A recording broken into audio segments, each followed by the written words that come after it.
Hey everyone, today I will cover the SQL question from Stratascratch which was asked in Facebook interview, and the question is of medium difficulty type. Let's quickly go through the question. So first let's take a look at the table. So this is the table we are given. We have user ID, timestamp and action.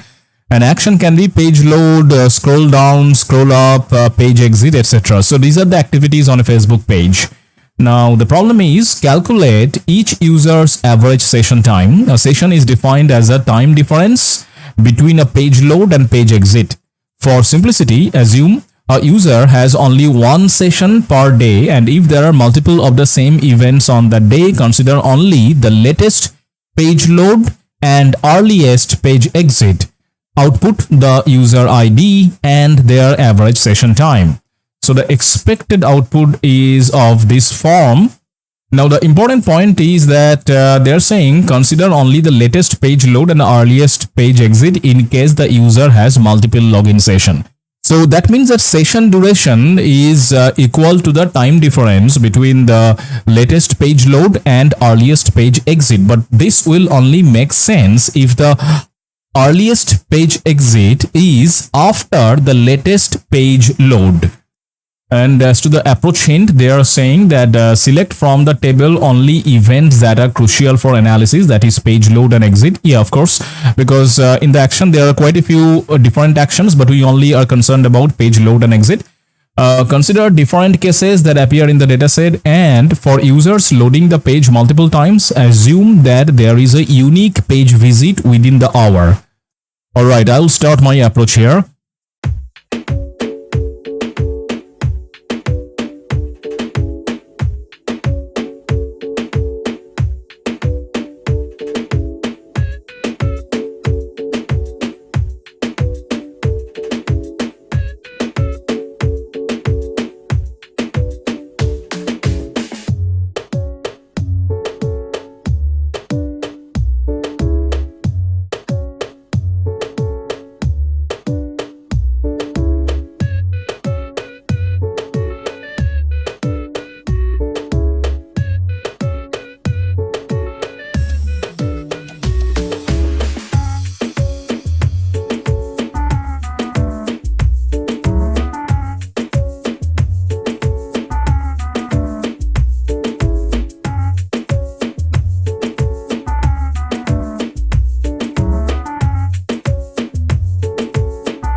Alright, now let's just quickly go through what we did here. So we initialize a common table expression at the very top, and here while we select user ID, date, action, timestamp, the important thing to note here is this line right here, row number over partition by. This function is a SQL ranking function that assigns a sequential rank number to each new record in a partition. And this line uses the row number window function to assign a unique sequential integer, that is row number, to each row within a result set. The function operates over a defined window of rows, which is determined by the partition by and order by clauses inside the over function. And this expression, partition by, user ID, date, timestamp, action, order by. So this clause specifies the order in which the row number are assigned within each partition. In this case, it orders the rows by the timestamp in a descending order. So the most recent event will have a row number of 1, the second most recent event will have a row number of 2, and so on. And then I'm using another alias here, and this rn equal to 1. So this rn is an alias for the result of the row number function. It assigns the name rn to the generated row number for each row. And as to the interpretation of rn equal to 1 here and here that I'm using, so in the latest loads and earliest exits CTEs, common table expression, we filtered the rows based on the condition rn equal to 1. This means we are only selecting rows where the row number is 1. And what it does is that it finds the latest page load and earliest page exit separately for each user and date. And these two CTEs, that is earliest exits and latest loads that we create here, their purpose is that the latest loads contains the latest page load action for each user and date where rank is 1, and earliest exits contain the earliest page exit action for each user and date where rank is 1.